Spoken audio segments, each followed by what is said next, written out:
Hey guys, welcome to Nurses Rock Network's new segment of Entrepreneur State of Mind, where we delve into the mindset of successful business owners, movers and shakers, and big money makers. This is Erica Leach, and you're watching Rock TV for the fabulous entrepreneur nurses who are looking to create a wildly successful business and an amazing, abundant life. Today I'm here with a fabulous friend of mine. I'm so glad to be with him. He is the owner of Cabinetry Creations, Inc. in Orlando, Florida, and he's also been able to strategically create one of the most well-respected custom cabinetry businesses in the area. So I am glad to be able to introduce to you my good friend, Mr. Brendan O. Mahoney. I'm so glad that you're here because I know it's important to share business successes with new entrepreneurs so that we can help them reach the goals that they're trying to get to. Sure. So one of the questions that I wanted to delve into right away is, how did you start getting into the cabinetry business? Was this something that you started with from a young age, or did you fall into it by accident? Well, it was kind of a fluke. It started back in 1986, and I was in a place, and I was introduced to a gentleman who asked me what my talents were or my background, and I revealed to him that I was into drafting and drawing and designing in college, and so he gave me a position in his cabinet company the next day as an in-house kitchen designer. And when I saw that I had the ability to draw these things and create rooms, and then the rewards that came from doing these kinds of projects, I immediately kind of fell on my feet and realized that this was going to be my career. Wow. Now, did you know at some point, was there something inside of you at some point that made you say, hey, I want to start my own business? Like, what was that moment that made you realize you wanted to do your own thing? Well, eventually that was always the goal, but it's a matter of building up to it and learning and getting exposed and building a clientele and having a following. Right. And once all those things were in place, after many, many years, I then found myself in a position where I needed to do my own thing. Right. And I bought this building and created this started this business in 2003. Wow. So from 86 to 2003 was the learning process. And Right. building the clientele. And then in 2003, I opened this building, and we've been here since. Wow, that's great. Now, did you ever have any fears when it came to getting out on your own? Any challenges that you felt that you were afraid of to start your own business, like by yourself? Absolutely. It's just a matter of determination and realizing your dreams and kind of keeping your head down and stay focused and never giving up, trusting in yourself and the people around you, and if you do the right thing and if you're honest and you have integrity, things fall into place, and every day's a new day, and you just never look back. Yeah, and that's great advice. Stay focused. That's great advice, because as a business owner, you can't give up, because there's so many different challenges that come up that kind of bog you down. Right. So can you think of one or two challenges that you might have faced during the time of creating your business, getting it up off the floor, that you can think of? Well, one of the biggest challenges is cash flow on a daily basis or a weekly basis, and in the high end, mid to high end market that we're in, it's you're not like a coffee shop where you're bringing in a couple of $100 a day or $500 a day. In this business, the cash flow is up and down, so that's been a challenge, and it still is a challenge. It's controlling your funds, controlling your overhead, and not getting overextended. Right. Now, is that something that you think, when it comes to things like that, that you get a lot of outside help? Because some people don't have the skill of trying to control the funds and things of that nature. Did you have to get help, or were you able to do that on your own? I've been pretty blessed with having the ability and the knowledge of controlling things myself. I keep a very organized situation around me. I have an organized checkbook. I have an organized showroom. I have an organized desk. I have an organized life. So I don't let things get extended. Right. And I always feel that you should have buckets to choose from, and if you have one great big bucket, and if everything goes into the bucket, and then everything comes out of the bucket, that's not a well-run company. Right. I focus on what I have, and I pool. I don't pool everything into one big bucket. I stay.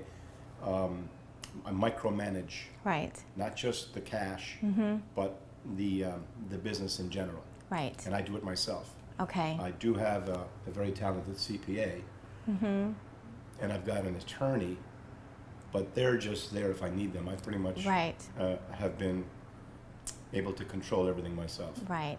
Now, would you say that it's important to have a few people as backup to help you out when it comes to starting and running a business, as compared to trying to just steamroll it all by yourself? Well, partners are, if you don't need a partner, don't get one. Okay. Because partners create more problems, Okay. in my opinion. Now, that's a very broad statement. In some cases, it's great to have maybe a partner, but in my business, what I've created, I've done it by myself, and I did have opportunities to have partners, but I've turned away from that. I prefer to do things by myself. Okay, and that's been well for you. I mean, that's helped you through your business, is kind of doing it on your own. Yeah, when I go home, I can sleep.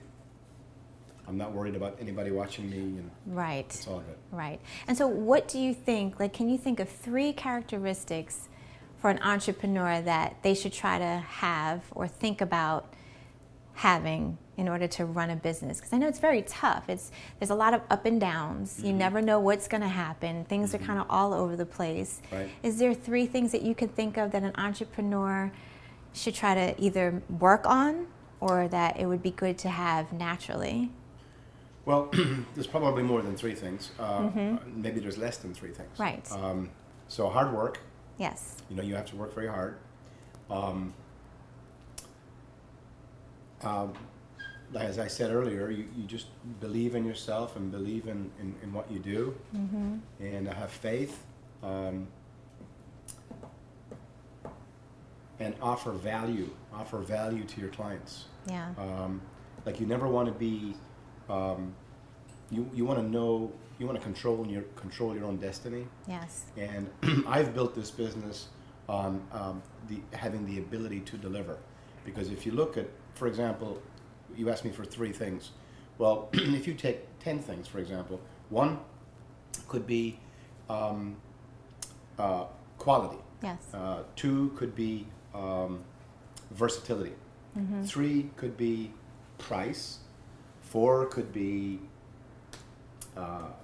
there's many more things. So there's 10, there's 11, there's 12 things that we build our business model on. But me, the most important one is the ability to deliver. Okay. I always want to be able to provide my client a project or a product that is in budget and that is on time. Okay. If you can do that, that is the most important principle. Right. I can see that. So when you market yourself to potential clients, is that difficult for you, or is that something that comes easy for you, trying to market and sell yourself? I do well with sketching concepts and with coming up with creations, cabinetry creations. We design kitchens. Our slogan is from sketchbook to cookbook. There you go. I like that. Yeah, and so I can promote myself 80% of the time pretty well. Right. I mean, obviously, sometimes you don't gel as well with every client. Sure. But most of the time, if I have traffic, if I have people in front of me. Right. So is there any type of marketing that seems to have worked better for you than not? Is there an area that Marketing doesn't work well for us. Yeah. We are mostly word of mouth. Okay. I mean, we do have some magazine advertising. We do have some social networking. But 85% of our business is word of mouth from other clients. Right. That seems like word of mouth is one of the most golden pieces of referrals that you can actually have. I know with my business, I've been able to get a lot of clients through word of mouth, and that's some of the best clients that I have. Absolutely. Because when it comes from somebody else, they feel like they're getting somebody that they know is valuable, and they trust that before they even, start working with you. So that's great. Yes. Now, let me ask you another question. What things motivate you to keep pushing through, like the economic times and the different changes that are going on in the industry? What motivates you to just keep pushing and keep going? Well, you have to be versatile, and you have to be ready for changes, and you have to keep an open attitude, and you have to look, in my business, you have to look for new designs, new concepts, Yes. new, like now we have been doing for the last couple of years a lot of really cool modern transitional contemporary design work, which Yes. I've always preferred, Right. all the way back through to '86 when I first started. Yeah.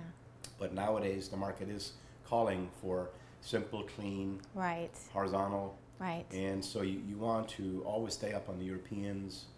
You want to stay up on, using the internet to research and to look Right. and keep an open mind. Right. I've tried doing some commercial work, and I've tried to do other things like such as wine cellars, Yes. home libraries, home office, Right. bathrooms. Right. So we don't just do kitchens, we do Right. cabinetry for every room in the house. Right. And I've seen some of your work. I've seen it firsthand. I've seen it in magazines and articles. And obviously, you're very gifted and talented, and you have a lot of experience. So it shows in all of your work. So I guess basically, you have to be pretty flexible, understand the sign of the times, and regardless of what business you're in, it's important to be able to follow that lead. You have to be flexible and open, and sometimes you have to make changes to be able to move in that direction. Absolutely. Yeah. And not get overextended. Right. That's been key. I mean, Right. I have several competitors, good companies, good firms in the area that overextended, Yes, yes. and they've struggled in these tough times. Right. We've done okay. Really and well. Continue to do fine. I wish it was better and busier, and Right. but hopefully in the future things will Yes. come back around again. Oh, certainly. Now, you have 2 beautiful daughters, Yes, thank you. and you're involved in all their sports activities, and you take a part of everything that's going on. Plus, you have your business. Yes. You're super busy. How do you keep everything together, like the balance? Because it's important. It's not just as a successful business owner, it's important to be balanced with your business, your personal life, and your family life. Sure. Do you have any tips about that? How you keep things going? I'm old school. Yeah. Old school. I have a black book. Yes. I don't use my phone like most people do, but I just have a book, and in my book is, I coach Tuesdays and Thursday nights. I have games on the weekends with Yes, the girls. yes. We have functions, and I keep a pretty tight calendar. That's great. And it's like, people ask me, they go, "Are you available on such and such a time?" I said, "Let me check," and that's Go to so your I try to calendar. keep it very Yeah. structured that way. But I also try to keep, some free time for myself. Yes, that's important. I've been doing some paddle boarding on the lake, Oh, that's nice. That's fun. Riding- Paddleboarding, people. riding my bike, and so it's all good. Yeah. And of course, it's nice and convenient when my home and my business is centered, Right. centrally located, and Yes. I don't have a lot of driving, so I'm Right. luckier than most. I live Yeah. 2 miles from my office. That saves you a lot of time and stress when you're like so Absolutely. local. Yeah. That's good. Well, Brendan, I appreciate your time hanging out with us today You're on our new Rock TV Entrepreneur State of Mind. Thank you. And everybody, remember Cabinetry Creations in Orlando, Florida. Fabulous work. Believe me, you will Don't forget, die for it. From sketchbook to cookbook. Sketchbook to cookbook. It's flawless and brilliant. In the meantime, guys, I just want to let you know Brenda and I are going to be checking out your comments. There are going to be comments below, so make sure you check it out. The excitement happens after this segment. So everybody, answer the question, did this conversation help you out? Do you have any experiences being a new entrepreneur, struggling with the challenges of starting a new business? And make sure, if you like this segment, make sure you like it, go to social media, Twitter, Facebook, anything else, tell all your friends about it, and subscribe. Go to www.nursesrock.com, subscribe to our emails and our updates, and everything is good to go. So thanks, guys, for checking in with us. We wish you much luck, be brilliant, and thank you very much for your time. Oh! Okay, are you rolling? We're rolling. Don't roll. Hands. Wait. Hold up 1 second. Let me just think. Okay. Yeah, 3, 2. He's been able to strategically create one of the most well-respected custom cabinetry businesses in Orlando, Florida. My good friend, Mr. Brendan O'Mahony. Thank you very much.